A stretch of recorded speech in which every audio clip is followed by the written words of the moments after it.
Hello and welcome to a brand new episode of the Nitro RX podcast. I'm one of your hosts, Timo Daily, and I'm joined once again by my brilliant co-host, Nabila. How are you doing? I am doing well. How about yourself? Pretty good, thanks. I mean, we're here a little bit delayed with the season finale review, but I think that's because we were wiped out from a triple header and it took us this long to recover from all the action. Or that's the Oh, excuse we're going to go with. absolutely. 100%. It was a crazy thing to throw in a triple header at the end of the season. Like, who does that? Only Nitro, it feels like. Only Yeah. Nitro would do something like that. But yeah, so we're here to review all that action from Los Angeles. And we had drama. We had tables turned because it did look like someone who was top of the championship wasn't going to be the one that won it. And a brand new category in the Baja Buggies. Shall we just get stuck straight in? There, stuck straight in. Clearly, 2 weeks was not Two enough weeks. time off. No, apparently not. I'm just getting tongue tied because of my excitement. Yeah, I mean, like you say, it was nuts for them to do a triple header. We already thought a double header would be epic enough for a finale, but why not go one step further and out to your own championship a little bit?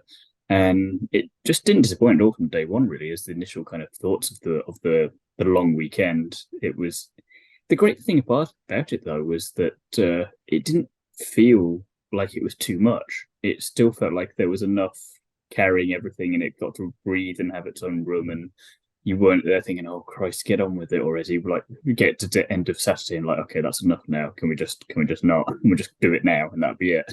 You were kind of happy with everything. Yeah, absolutely. I mean, they always make it fun, and I think that's the thing that Nitro has always done really well. And I also wonder if they decided to throw that in just to create a little bit more mix up in the championship, because I still don't understand these points, and I don't think I'm ever going to understand these points. So they'll probably like, there's so many mathematical people that can win. Let's just make extra to make it so it's not the one that we think's going to win. Yeah, I mean, if that's going to be my mission between now and whenever the next season starts, is find someone at Nitro who knows how these points are allocated. Because now, even with the final standings that I Yeah. have access to, I still don't know how to work that back out. It's like some complicated maths problem. Like, I don't need those kind of flashbacks from secondary school, thank you. Yeah, I don't know where they get them from. But as always, it didn't fail to disappoint in the series finale. And it has been one of the strongest series competitively that I've seen in a while, with that many different people winning over the season. It was just exciting.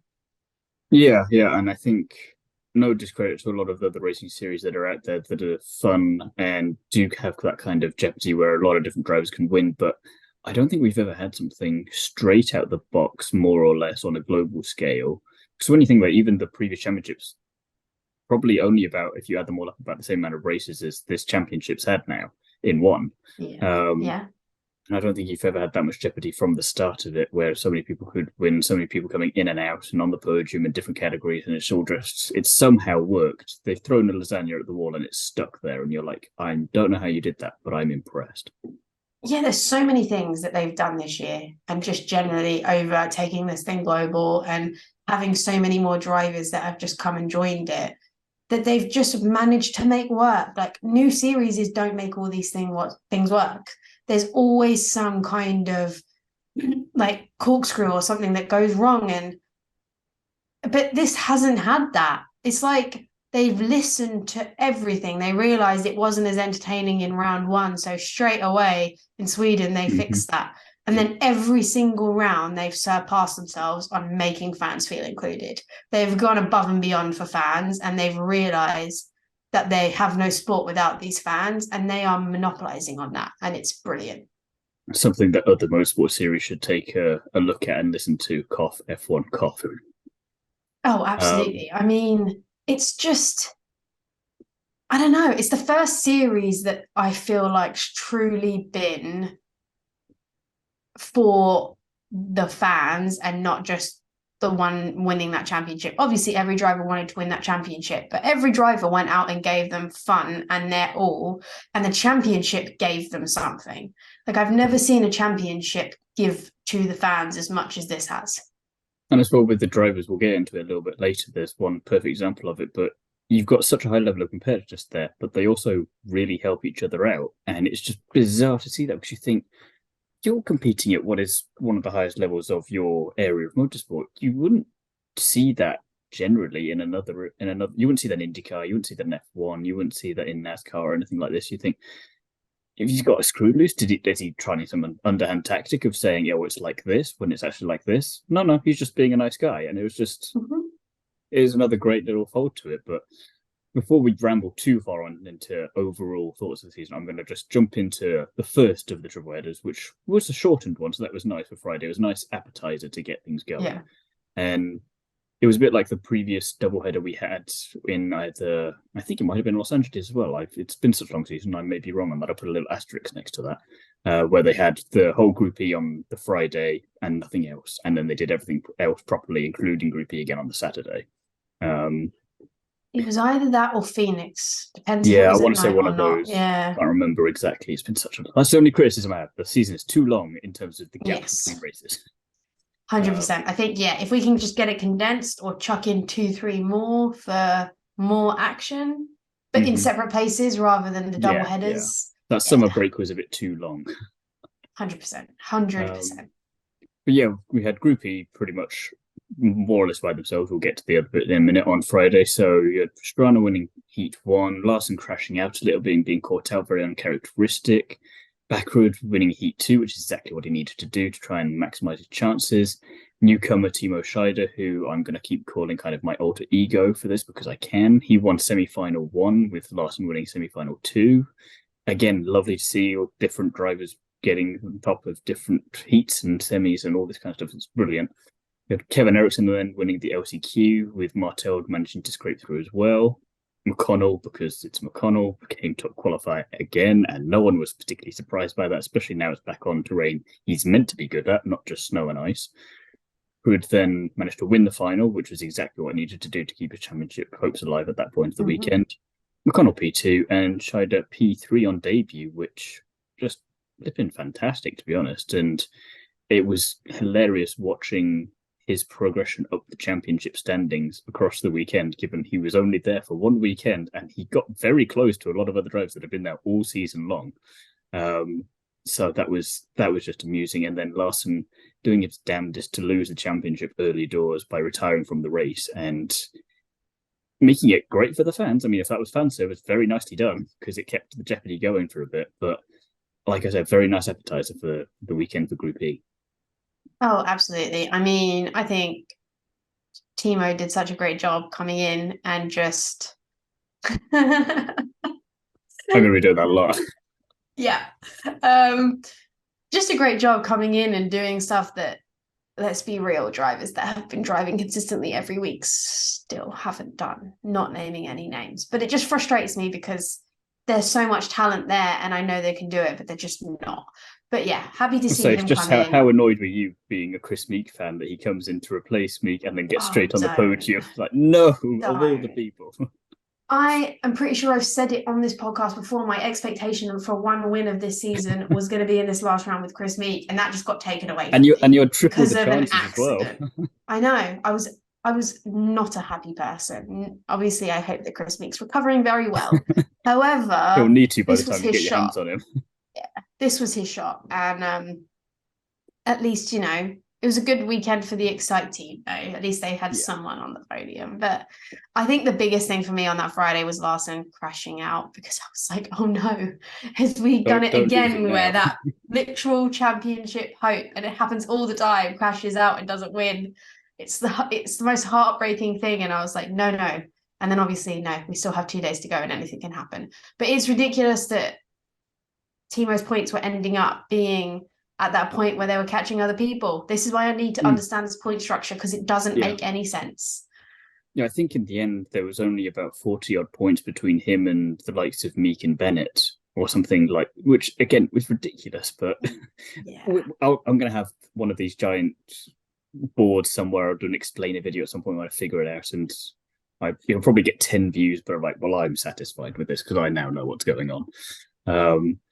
We also had the Baja Buggies on Friday, which was just fun, is what it was. It was just fun, and just seeing a few different drivers from very different backgrounds again, as is the Nitro Rallycross way, coming in, just having a good old time with it. And yeah, the top three then of Blake Wilkie winning outright there with Ryan Rodriguez in P2 and Greg Shapiro in P3. Names that I'll admit I wasn't terribly familiar with coming in. I had a couple of bells ringing distantly in my head for a few of them, but I was kind of like, you know what? That just makes it more enjoyable because I've no idea who you are. I don't have to root for anyone. It can just be, let's just enjoy some crazy racing because you see those cars, you see the nitro track, and you think, yeah, this isn't going to go well. And it went both better and worse than expected, which is a compliment, weirdly.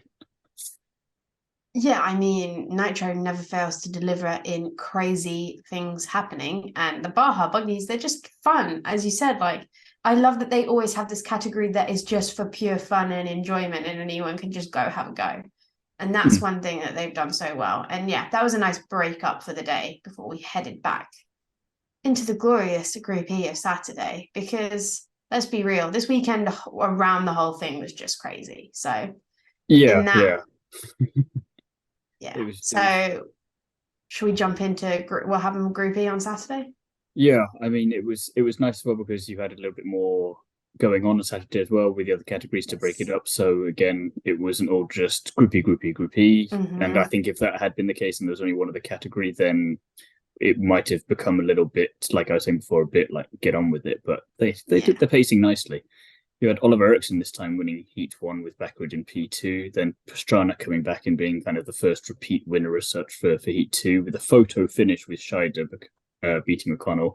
And that was just for such a not important race, but for so early in the day to be that close already, it was just seat kind of racing, and you're just like, oh yes, I'm glad I'm here for the long haul now. This is exactly what we want from all of our motorsport. Backward then won the first semi-final with last in P2. McConnell then unfortunately had to stop on the gap jump and was forced into the LCQ. I'm just glad it didn't end up where he was stopping on the gap jump and kind of dipped. Oh, so yeah. I'm surprised. I'm kind of surprised that we haven't seen that once this season. I'm glad we haven't, but I'm surprised as well given Nitro's kind of craziness that no one's just gone. Kevin Erickson then won semi-final 2 with Scheider in P2 and Martel DNFing, which his bad luck just decided to make an appearance one more time because it wouldn't be this season of Nitro without that, unfortunately. Bennett then came out of nowhere to win the SAQ. Nice to see that he's getting better at those things, at least. If he can't get it early in the day, he can save it later. Martel then had a bit of better luck getting into P2. McConnell was then out, unfortunately, which was going to dampen his championship chances of coming from an outside position. Pastrana then managed to win the final. Finally, we wanted to see that Ken Block livery kind of finally on top step of the podium. He'd gotten close a couple of times before, but he hadn't quite managed to get there since January. And it was just lovely to see that. Kevin Erickson P2, Andreas Backward P3. Pastrana was also top qualifier. And to top it all off, DRR GC, so the RX Cartel team, became the team champions on the Saturday, which I won't lie, I could bullshit my way here a little bit, but I didn't realise there was a Constructors' Championship until we were sort of standing straight on the Saturday. I mean, there's obviously expectations that there is a Constructors' Championship, but yeah, I'd never seen any point structure or anything going on or how that was working. And also it's confusing as to how Martel was scoring points since he was My Energy sponsored, but running with the Vermont sports car team. So that's called hedging your bets a little bit everywhere and just making sure you get some points for something. That it just sometimes it got a bit confusing in that, but I think that kind of summed everything up nicely. Obviously, Pastrana needed another win. He does that. It's America. I don't know what it is when he leaves America. He's not allowed to. He can't seem to win. But it's like maybe he's like, oh, I'll just show him up when I'm there. Everywhere else, we need this competition. I'll just, hang back. And I do wonder sometimes because obviously this is his championship. He knows these courses, but no, I'm sure it's not. But yeah, Backward was having that goes quite nicely as a theory until you realise that racing driver is like, maybe not. Yeah. And obviously Backward having a fantastic weekend because obviously he was one of those people with those championship chances. Spots. There we go. My brain just went blank. Championship chances available to him, and he was capitalizing on that, winning the first one, coming P3 in this. And same with Kevin Erickson. I know he was slightly further out of the points, so really Backward was the one with that very, very big chance of taking Robin Larson. Like I think it was him or Robin at that point. Again, The You'd have points expected a big serious showing, upset if there was one of the other people there, and you wouldn't have been against that. But if anyone was going to do it, yeah. Backwood would be the man to do it. Well, it definitely would have been McConnell, and McConnell just had a Mm. rubbish day on that day. Do you know what's really funny going back on that gap jump that we haven't seen anyone Yeah. do that? Obviously, I don't ever want to see anyone do that. That's just terrifying.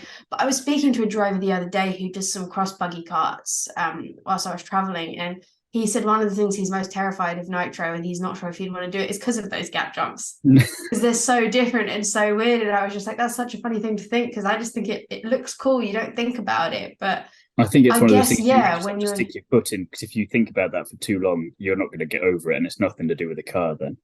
yeah, and that's what Jensen was complaining about the most when he was Mm. competing, right? He just couldn't get those gap jumps right. And a lot of these drivers, like, this is new to a lot of people. Like, who the hell decides to put a massive gap between the jumps? Like, cars are not technically meant to fly. They're not designed for that. I like the But idea of Travis walking back down, as a younger Travis walking down the hill to his garage workshop and seeing Street Bike Tommy just yeeting over. It's like, that's not a bad idea, that. I'm going to stick that on a race yeah, course one day. we're definitely going to have to ask, Street Bike Tommy or Travis if they've ever talked about the fact if that's what spurred his idea to have these gap jumps. But yeah, sorry, it was off topic completely, but it was just No, no. interesting hearing someone who drives these buggies and stuff, like, finding that as something that would Mm. scare them. No, definitely. And like you say, it was exactly what we needed for a sequel for the final trilogy of Group E for this weekend. Decidedly different, but you've got the important names still up there and still in contention, and no one's running away with it. Yeah, And absolutely. And then yeah, you had NRX next World Finals. We were intrigued about what they were going to be and what format they was going to be in terms, because we had a European Championship, we had a North American Championship. What was going to be World Finals? Of course, it should have been. We should have guessed that. But hey, we got there now. Casper Janssen won the semi-final. Tommy Hellman was back, but made a difficult time for himself, but he won the LCQ. And then he actually then went on to win the final with Janssen in second and Michaela in P3, which it made for a very fun kind of last race there for the ones that we had for NRX next that day. And again, it's nice that we could have Tommy Hellman back. He was definitely, I think, the closest competition to Casper at the beginning of the year, and not that there wasn't close competition after that, but I feel like that was his kind of main rival early doors. So it was a shame we couldn't have him for the full season. yeah, I think I'm actually at that point where I am wondering if Nitro is listening to us. And we said, we wish there was that all around Nitro, the NRX next World Finals. Like, why did they split it European and American? And bam, within the final, there's a whole NRX next World final. Like, what? There was not even any talks about that. Like, I We've got to don't even test this with a silly remember. idea at some point. I know. I don't even remember seeing, like, again, I've not been on social media much in the last couple of weeks, but I don't remember ever seeing that there was even talks for this, that there was going to be this No, NRX we next just World knew that there was Finals. going to be the NRX next cars there, but we just Yeah, and but we didn't know what they were really doing. I just thought Tommy Hallman went out for the chance to be able to drive one more round. He'd Yeah, it already seemed like run an the exhibition European, match like, almost. absolutely. And then it's really funny because P1 and P2 were the two people, the one that won pretty sure Jansen won the American.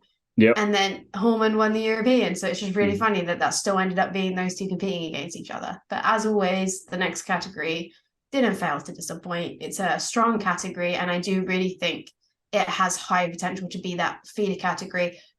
Obviously, the cars are super different, but these drivers do have that potential to then move up into the Group E.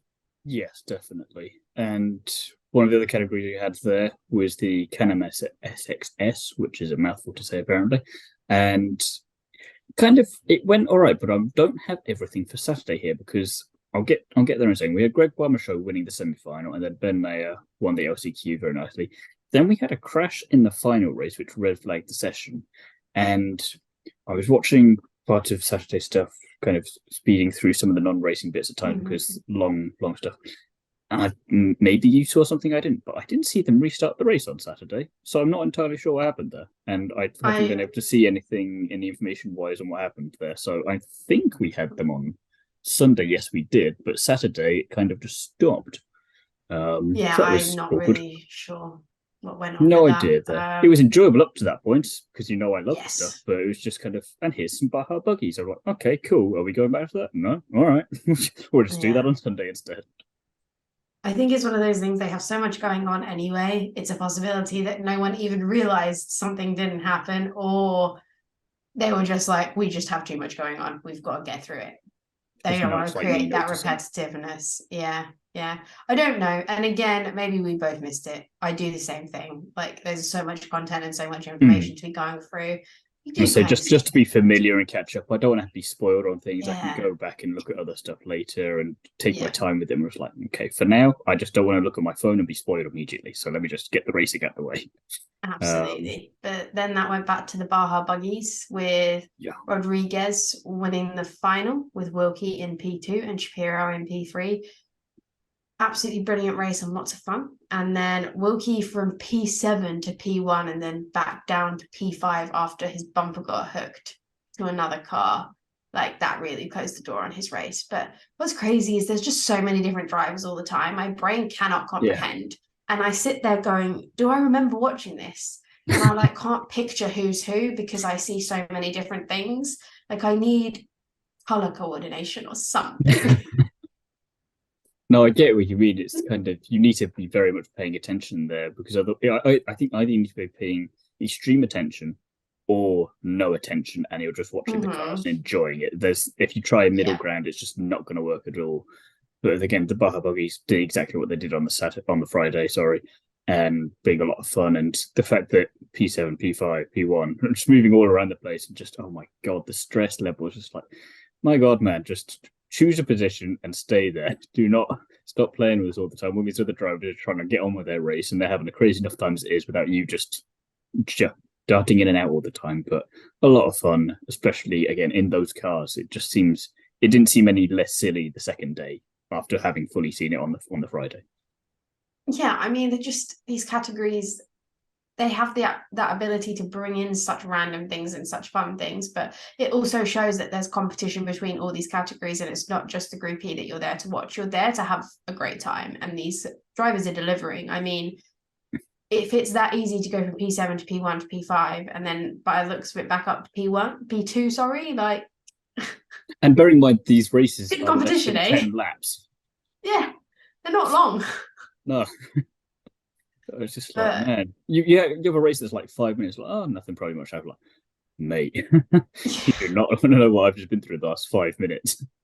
can you imagine watching an F1 race that was 5 minutes long? You know what would happen. Oh, Verstappen would win. yeah, I mean, some places you'd maybe get a lap or two at most, and that'd be it. I mean, Christ, let's not give them ideas. Actually, they'll try and do that next. Anyway, I'll move swiftly on. Because one of the things that we didn't get to see on the TV feed, but did get to see on socials, and if you haven't seen it, Bila, I very much recommend going and finding that on Nitro's thing, was the van racing. Because Okay. that, as it turns out, I was thinking that was going to be a bit like the Baja Buggies, a few drivers coming. No, this appears to be the public, and you can bring your people carrier or your van and you can have a go on the course and just all race each other at the same time. And you've got these people carriers with like as many flags sticking out the top of it as possible, which obviously isn't going to help you go any quicker. Um, but it just looked hilarious because you just think of all those kind of older films where they're driving lost bumpy roads and then just the car's just falling apart as it's driving, and it was chaos. And I think it was coming around the last corner. You've got a stationary camera looking at it, not moving, and there's nothing there. And then all of a sudden, this van just barrel rolls across, completely digging up all this dirt and whatever. Like, yeah, that's about right. That seems about accurate for how do we sum this up right now. So it was hilarious. And I wish we could have seen more of it because it was just nuts. I was like, yeah, that's how do we finish off the day? How do we top everything we've just seen? Yeah, let's just let the crowd have a go. It's good fun. When you think Nitro can't do anything more for the fans, and then they're like, you know what? Yes, we can. Yeah, no, it's exactly what I think would happen if I was allowed in any of those cars. I was like, this is going to go great. 2 seconds later, just barrel roll. Like, yeah, no, that's probably more likely what was going to happen here. Never mind. I'll go back to doing the podcast, guys. Sorry about that. That is pretty cool, though. It's just so many things that you've got to be impressed about with, and I love that. I love how much they're like, the fans. We've got to do something for the fans. And absolutely, would I like a chance to go around it?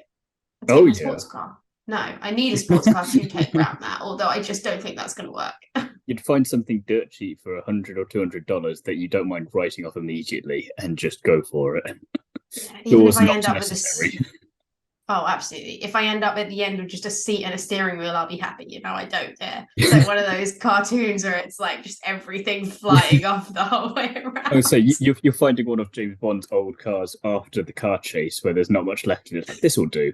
It can't get much worse. Absolutely. But yeah, I think we should get back to business and move on to Sunday. Yes, Sunday. So final day of racing, and we had Mr. Robin Larson as the top qualifier, which nice resurgence at just the right time for him. Fraser McConnell also coming back into it with a bit of at least early success there, winning Heat 1 in what was just another nuts race, and spinning Fraz, which was great because he won, but still managed to, so his recovery was excellent. Larson was then in trouble and not making the gap jump, so he had to go and figure that out, which again, you were thinking, no, again, last day, don't throw it away now. Kevin Erickson then winning Heat 2 with a close last lap overtake of Pastrana. That was, it was good to see, but like, damn it, come on, Pastrana, just give him a little bit more of a, he doesn't need to win overall, just give him another little win. Come on, don't be mean, but he was mean. And then quite possibly one of my favorite bits from the entire weekend, which was in a couple of quotes to sum up what was happening in the first semi-final, because Conor Martel, I can't remember how he managed to do this to himself. I think he crashed into something temporarily. He got back out of it again. But then, because we've seen the hood of the car, the bonnet kind of looking like a talking mouth sometimes and flicking up and down. But this just came completely back over onto the windscreen and he couldn't see a damn thing. And it was very much, quoting Jared in commentary, Martel with a peekaboo hood, which it very much was there. And I'm still not entirely sure how he managed to get around it, because even with the spotter in your ear telling you where to drive, you can't see anything out of that. You go to the onboard footage on his car, and there's the windscreen, and then there's the bonnet on the windscreen. You can't see anything. I'm like, even if you're looking out the window, which he isn't, because you still wouldn't be able, how is he doing that? It was brilliant. And then, yeah, Miley Cyrus calls she wants her wrecking ball back was the other excellent quote of the day there from Jared. And that was on, I think that was about Timo Scheider there, because he was coming into the first turn and we were thinking, okay, no one's going to be able to overtake there. That's going to be a bit tricky. And then sure enough, he very much leaned into Nitro Rallycross and doing what Jimmy Henderson wasn't expecting to happen much earlier on the season, and just took it right up to the edge and just barrel rolled in slightly and came crushing through and just decided, yeah, I'm here now. I'm taking that spot from whoever it was in front of him. I'm going. Off we go. Bye-bye. I just want to throw in on the bonnet flying up into the windscreen. That happens a lot more than you might think. Okay. It's not the first time I've heard about that. Probably not in Rallycross, but it's the first time I've seen that in a proper context. So yeah, I've seen 3 or 4 people in rallying end up driving stages with their bonnet up, and they're like, there's this much space that you can see from the bottom, and you just kind of got to like. And they somehow do. Yeah, I mean the difference being with rallying, you have a co-driver sitting next to you, so they can bend down, but they also have pace notes, so you can kind of figure it out. So I guess they just still use wouldn't want the to be in spotter that in the situation. same way. It's a good thing these people have rallying backgrounds, hey? Because with the spotter in their ear, they can at least try and get themselves around. But I would not want to be taking the gap. Can you imagine if that was Jensen? If that. I shouldn't laugh, but it would be interesting. I can't remember now if he did take the gap jump or not. I can't imagine he did after that. But at the same time, I can't rule it out completely because it's Martel and this is Nitro. So I might go back and have a look at that and then message him saying, what the hell were you thinking? Even if you could kind of see that was a silly idea, even though you're fine and everything happened. But never mind. We'll get back to it. Backward then won semi-final 1 with Scheider in another respectable P2. It was another mad race again with Martel. They're just going... Again, I think he was very much being ride or die this weekend. It was like, my bad luck, screw it. I'll just combat it with giving myself some bad luck as well, and we'll just see if it cancels each other out. And it went relatively all right in the end, all things considered. Then, as the aforementioned at the top of the episode, the nice thing to happen that you don't see very often in other motorsport, especially between teammates and especially between teammates fighting for the title, was backward telling Larson to watch out because the track was slippier now, and it's just great sportsmanship. Oh, absolutely. But I also think it's in both interests, because if Backerud can't win and Larson can win, or vice versa, they're kind of both supporting each other, because even though they're teammates, they're still the two with the mathematical chance to win, and it's them two doing something wrong that puts someone else from a different team back in that kind of like race. But it is nice seeing that, because it doesn't always happen. But I do think rallying in these kind of like rallycross sports, they are a little bit friendlier than racing. Like, people genuinely are friends with each other, they care about each other. And you know what? Hats off to Backerud for telling him, because he was his closest rival. Oh yeah, it was the kind of thing when I was watching it, I was thinking the closest they are, the kind of opposite of that I immediately compared it to was Max wouldn't even give Checo P7 in Brazil last year, and he wrapped up the titles. And this guy's fighting for a championship, and like, yeah, it's slippy. Make sure he's all right with everything. Like, huh? Well, it is possible then. Interesting. Yeah. Many things Max does that I sit there and go, seriously. But anyway, that's a completely new topic. Yeah, we'll leave that for now. Oliver Erickson then managed to win the final OTQ of the year, and then one race left. Kind of had to happen, this, didn't it? Robin Larson won the final with McConnell then in P2. He got there back on the podium. That was lovely to see, and backward in P3. So that meant that despite his best intentions earlier in the weekend, Robin Larson did become the Nitro RX 2022-2023 world champion. And was that trophy massive, or was it massive? I've never seen a trophy like it. I was like, what? I mean, fair play. Nitro, again, does not go do anything half-heartedly. They're like, you want a trophy? We're going to give you a trophy. But yeah, no, I think this last final kind of just represented the whole season, in my opinion. Like, Larson, McConnell, and Backerud, the three most consistent people of the whole thing. Like, each one with a win throughout the thing, like lots of top qualifiers, lots of semi-final and all of those kinds of wins, and just that consistency. And I love that McConnell was able to come back, and Larson. I mean, what a horrendous weekend he had up until that point. I'm pretty sure in his mind he was not winning that championship, and it was going to be Backerud. And I wonder if a part of Backerud was like, I can win this. I just tell him it's slippy just to be polite. But there was a bit earlier on the weekend. I think it was on the Friday when it had such a good day. He was commentating on the Baja Buggies, I think, at one point, saying, yeah, I'll get this championship wrapped up tomorrow, and then I'll go have a go at this tomorrow. And then it's like, you might have counted your chickens a little too soon there. But I love the ballsiness of saying that just because you want to go have some fun in the Baja Buggies. Oh, absolutely. But I think it just, it was what I honestly hope for. Like, yeah. Well, anyway, we're going to get to our favorite drivers, not favorite drivers, but ones that impress us the most this weekend. Yes, we will. But before we get to that, we have a little bit more of NRX next, the last bit of the season. Tommy Hellman then won the semi-final. Casper Janssen won the LTQ, kind of the reverse from the previous day. Hellman then P1, Janssen P2, and Olofsson in P3, meaning that Tommy Hellman became world champion. And it's kind of fun to do that, coming in last minute and saying, yeah, let's have another crack at this, and really put his stamp down on there. And I think it's very, very well deserved. Yeah. And I also love the fact that it was the European and American champion that was still the two fighting each other for the win overall. Seemed very appropriate.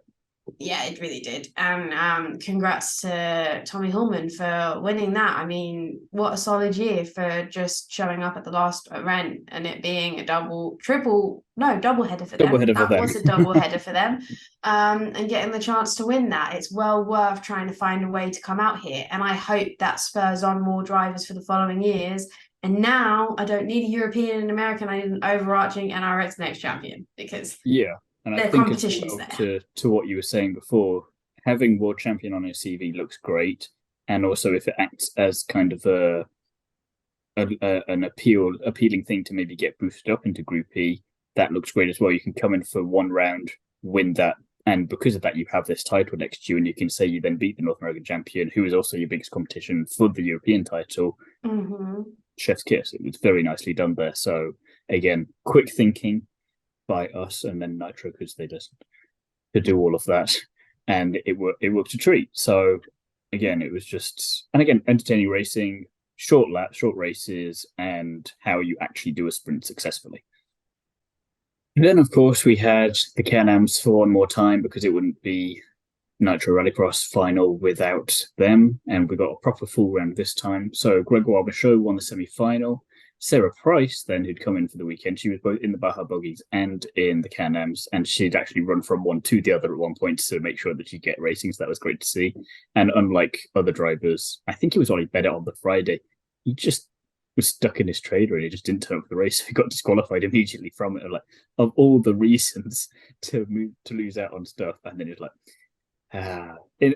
if I'm being very cruel, it's how you could sum up a bit of a season, really. But there we go.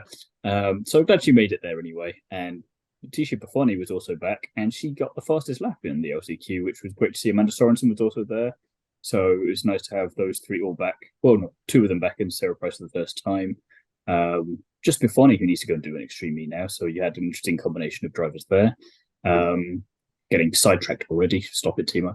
Gregoire Michaud won the final then with Lawrence in P2 and Sarah Price in P3, which again, awesome on debut, which two Extreme E drivers who both know each other, both coming in, get P3s and debuts. I'm just saying.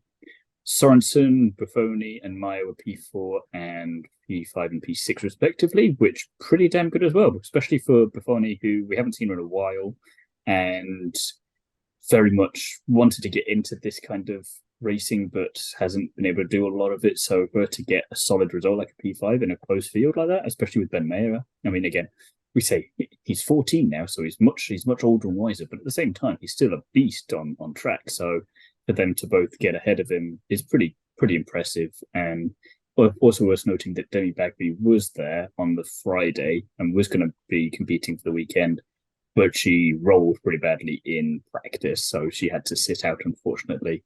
Embracing the gymnast in a car a bit too much again, if it must be said, but she's all right, so I can say that. So all of that meant as well that Gregoire Michaud became world champion for the Can AMs, and again, it's a name we've seen a lot in Nitro Rallycross so far in this category, so well deserved in my opinion. And again, it was the top six there was very nice top six to have for a final race. Absolutely. I think obviously Ben hoped to do a bit better, and I think he must have been in a mathematical chance based on the last few in this championship to be able to be a championship title. You know what? I think Chucky was probably in a title contention at some point if we're giving points out left, right, and centre for stuff. Jesus probably got points on the board somewhere. Yeah, probably. But I do think it is cool to see Sarah Price come back. Obviously, I'm pretty sure Sorensen's the one who took her place in Extreme E, if I'm not mistaken. Yes, so I guess in her heart, she's a little bit like, well, yeah. No, I'm joking. It's probably not like that. But you can't not think a little bit like fight that. in the car park later on. Quite happy to, kind of put your stamp on something. But good for her to come in something completely different to what she's done. Like, recently anyway. And I mean, I think Sarah Price was out in the desert earlier in the year doing some rallying off-road down there, and again she was doing quite well there, so it was nice that she can keep going in between everything as well. And Nitro is perfect for that, for kind of we have a thing where if you want to do all of it, you can do all of it and you take it seriously, but if you do need a refresh or you're just trying to keep your racing energy alive and keep your mind sharp and everything, then come in and do it as well. We'll happily take you. And again, it's that balance there and keeps that jeopardy going. So again, very nice way to finish that championship, and 3 championships overall, and we're not disappointed with any of them. No, I'm not disappointed with any of them at all. And I think that brings us perfectly into the final standings for Group E, which I am very happy about. So obviously World Championship went to Robin Larson, which was my vote for World Championship. So I am happy with that.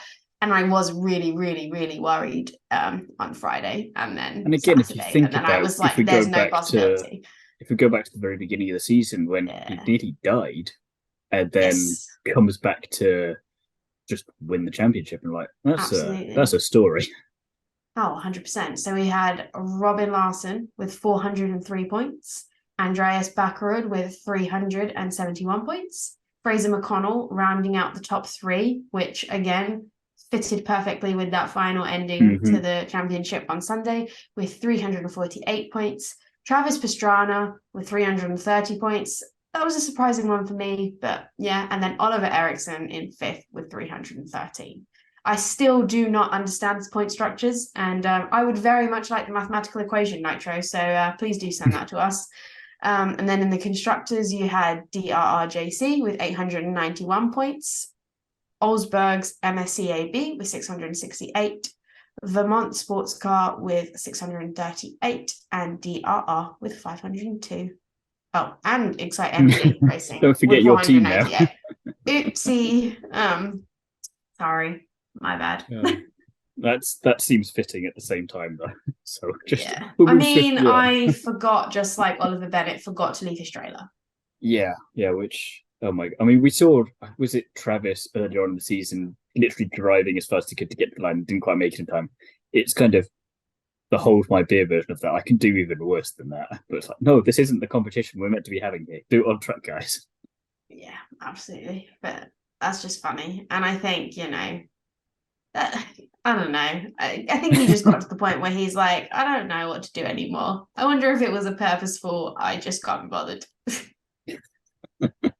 Try again next season. That'll be the thing. That'll be the thing.